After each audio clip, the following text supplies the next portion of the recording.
Yo, what's going on, guys? It's your boy Dignified 2K. We're back with another video, and today we are back on my 7-foot point guard. Now this build, guys, it only has, I think, a 45 ball control. So all the combinations you guys are going to be seeing, I did do a video on it to explain how to do every single one of them. So if you guys want to wonder how I'm doing this, go check out that video. It shows you every single way how to dribble. But since we're already here, you guys can see this is my post playmaker, the 7-foot tall post scorer.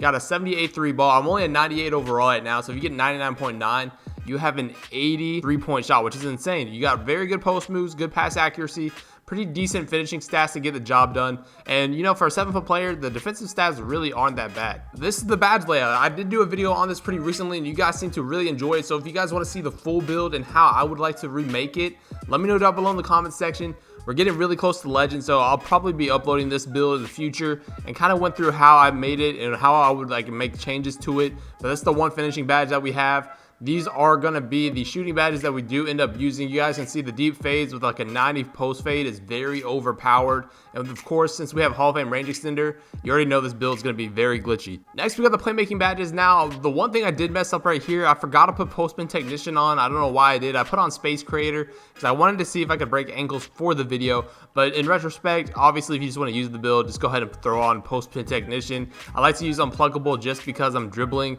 But other than that, I probably wouldn't use Unpluggable, and I might put on like Dimer or, you know, Bailout on a higher tier, something like that. But then for the defensive stats, we kind of want to be a little bit versatile so we can rebound, get rim protector, stuff like that. So these are the 3 bronze badges that we made. Like I said, this is the very first build I made this year, so of course I made a few mistakes on the way. So hopefully you guys do enjoy the video. Like I said, I'm very close to Legend, so if you guys want to see me stream the Legend stuff on YouTube, make sure you guys go ahead and turn on the notifications so you guys don't miss that. It will be happening the next few days. But without further ado, let's go ahead and get right into it. The 7-foot playmaker. Let's go ahead and get right into the gameplays. Alright guys, so we're back at the park, and these gameplays that you guys are going to be watching, every single one of them, I'm going up against a defensive build every single time. Whether that be a glass lock, a rebounding wing, whatever the case is, we're going up against somebody with very high defensive ratings. And as you guys saw beforehand, this build has a 45 ball handle. It's pretty much just a tall play shot. And to be honest with you, this might be my most favorite build to mess around with at Legend. You guys can see just doing all these basic normal moves right here. And it's so easy to, you know, maneuver through the paint when you have all these different moves in your arsenal. So like I said beforehand, guys, if you have not seen my tutorial on how to, you know, dribble with all normal moves, hey, make sure you go check it out. The link to that will be in the description. But today we're here to talk about the 7-foot playmaker. Ladies and gentlemen, this is like the 3rd video I've done on this build, and every single one of them you guys seem to really enjoy. But now that I've had the dribbling down pat on this build, I think it's going to be even more fun for you guys to watch. It's pretty much just like a tall play shot, and like I said, with normal dribble moves, you can do more than enough than what you need to be successful. You guys can see this guy is 7 foot tall. 7 foot tall, and I'm pulling from the hash mark off of escape moves like that. I'm telling you, this is all you need to be successful. These normal dribble moves, you guys have to go check it out. You guys will not be disappointed. But you guys have been missing the post score. I know I've kind of went away with that this year, but I do still enjoy the post scoring maneuvers and all that kind of stuff like that. But like I said, I'm grinding Legend, but this video I had to put out there for you guys. Look at these moves, man. This greens on a 7-foot player like this, you definitely don't see that often. But I will be uploading a whole lot more content for you guys on different builds once I finally hit this Legend. I feel like the past few videos, that's all I've been talking about, but I'm telling you guys, I am grinding super hard as we're going through this game right here. I'm actually waiting for a Court Conqueror game to start. I'm telling you, I'm going hard for it, guys. I'm around 90% to Legend. 90%, man. It's crazy. I've never been a top rep before, and we're gonna have so many cool builds. So many of the builds that I already have are gonna be amazing. We're gonna create some more. I'm gonna be live on Twitch when we make some new builds, and you guys can put your input of what you guys want to see, how I should make it, how I should maneuver the badges, and I think it'll be a very fun time. So guys, make sure you go ahead and go follow the Twitch. It's gonna be insane. But there's another topic I want to tell you guys about. Recently I have been interviewed for 2K TV, which was actually insanely cool for, you know, to actually get that opportunity. And I actually got to talk to LD about, you know, the badge system. I talk about this, you know, the build system in general, what I thought about it, what could be changed and stuff like that. And I kind of implemented the more, you know, some of these builds being able to do too much at a low rating. You guys can see right here, I like doing it. I think it's a little bit arcadey and it's fun, but I feel like there's a way they can kind of maneuver around it to where the only builds that people are using are two-way slashing playmakers because they can shoot from half court, they can play elite defense, they can dribble and all that kind of stuff like that. It kind of ruins the whole game in my opinion. Now, I did tell LD the whole pie chart individually. I like it. I like the way that they actually made builds this year. I thought it was actually very good. However, like I said, the one thing that was really kind of pressed onto me, like you guys know, I have tons of different builds. I plan on a ton of different archetypes this year. The main thing for me is the limitations of these builds. For sure, you know, like this year, guys, obviously the most overpowered pie chart in the game is the playmaking and defensive pie chart. We all know that it can do literally every single thing on the court. It's not limited to literally anything. It could shoot threes, it could drive and dunk, because it gets about the same dunk animations and the same dunk ratings as a slasher build, which is why a lot of people don't use playmaking slashers this year.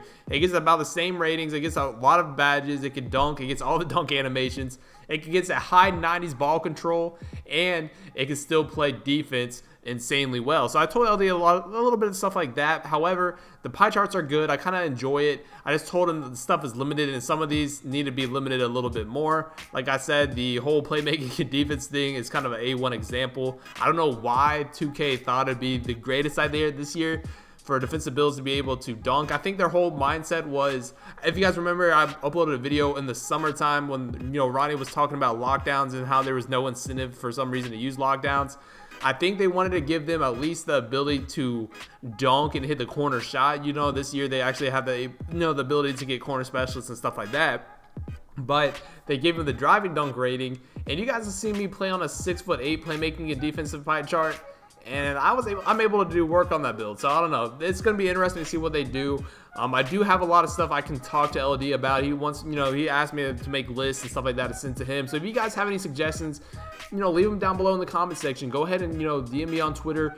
I kind of have a lot of stuff that I want to talk to him about because there are a lot of different things. If they make the My Player Builder correctly, I think 2K21 is going to be insane. But this gameplay right here, let's talk a little bit about the gameplay. You guys have seen me cook up on this build. Like I said, ever since I changed my animations, I learned how to dribble a little bit on this build.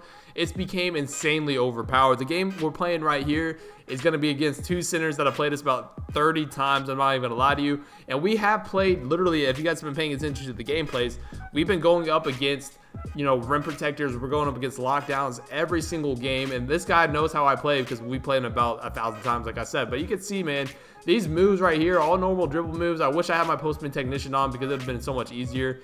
All normal dribble moves, a 45 ball control. I don't know how I feel about it. Is it fun? Yeah, 2K when you are, you know, when you're able to do stuff like this is a lot of fun. And, you know, I've been able to do a lot of different builds this year because I'm able to, you know, do different things that a lot of people can't do with builds. But is it the best for the gameplay? That's what I don't know. You guys, if you ever watch stage games, if you ever watch, you know, competitive games, especially this year, it was kind of the same thing last year. The whole thing on the threes is kind of having, you know, the two-man game, which, I mean, it's kind of like that in real life as well, but the overpowered thing this year is going to be, you guys know, the lobs. And that kind of, I don't know, that kind of thing kind of ruins the game for me. The tendencies, if you guys know the whole tendency situation, you can see the nice little spin back right there, greening it up. The whole tendencies, you know, rim sharks being able to catch lobs with like one, you know, finishing badge. I don't know, man. It's kind of weird, but I think 2K21 is going to be a good game. Obviously, they can't really do too much about the engine this year, but I think 2K21 is going to be really good, and hopefully we can see some more interesting builds, just see some more diversity, so we're not only seeing, you know, two-way playmaking slashers or just rim sharps going out there or just insides doing, you know, dominating. I want to see more versatility in the competitive side. I think that's what's going to make 2K more enjoyable. If you guys think about it, some of the guys that have really blown up this year have used different animations. They've used different moves, but it's still not the meta to where they're going to be able to be successful in competitive games. Like, you have to be a different type of, you know, player to actually be able to do stuff like that. But at the end of the day, you're not using what's most competitive. You know what I mean? So like Ticino uses hop shots and stuff like that, but he's at a disadvantage. If you ever watch him play on the threes or the twos, it's very hard for him to win, you know, a lot of games in a row, especially when you're going against lineups that can dribble and hop step in the paint every single time, shoot threes, just use, you know, basic moves that are pretty much unstoppable, but they're just very easy to do. So let me know your thoughts down below. What do you guys think needs to be changed to the archetype system to make it more balanced in 2K21? As you guys can see right here, This build, it has low ratings for 3, but I'm making pretty much every single shot. Of course, I have the badges, and it's kind of been like that every single year, to where if you have enough badges, you're going to be able to make shots no matter what. Like I said, you guys have seen it with my back to the basket guard. I barely have, the ratings to do anything. Like, I'm in the mid 60s, and I'm making shots consistently. So that's one thing that 2K needs to kind of fix, I think. Like I said, it's fun, but if you have some stuff that's way too overpowered and then other builds that just like kind of suffer because of it, like no one uses a pure sharpshooter this year because the play shot is just as good, or any other build can shoot just as well as those two. So it just kind of makes some builds irrelevant and makes some builds way too overpowered. I don't know, just a weird thing. Just let me know what you guys think. Of course, like I said, I did have that interview with LD, so a lot of this stuff, if you guys relay some good information, I definitely can hit him up about it. But look at this, guys. Man, is this build not going to be one of the most fun builds to watch and play as a legend, guys? This build is insane. Like, watch this move I do right here. Half spin, behind the back, spin back out. The center's all the way in the paint. Can't even contest me. And I'm greening it, man. This build is a ton of fun. I know you guys enjoy it. It's the very first build I made this year. And obviously, I made it incorrectly. If you guys made your first build right, hey, kudos to you. But this was the very first build I made this year, and I definitely messed it up. But you can still see, man, the build is still fun. We're still going to work with it, hitting threes, whatever the case may be. We're just going to work. But hopefully you guys do enjoy a big legend stream coming up tomorrow, guys. 100K on the way. Thank you guys for all the support, man. Make sure you guys go ahead and drop a like if you're this far into the video. Comment 100K dig. As always, we're so close. I can't wait for us to get there. But look at this move, man. It's just too crazy. Thanks again for all the support, guys. It's been your boy Dignified. I'm out. Peace.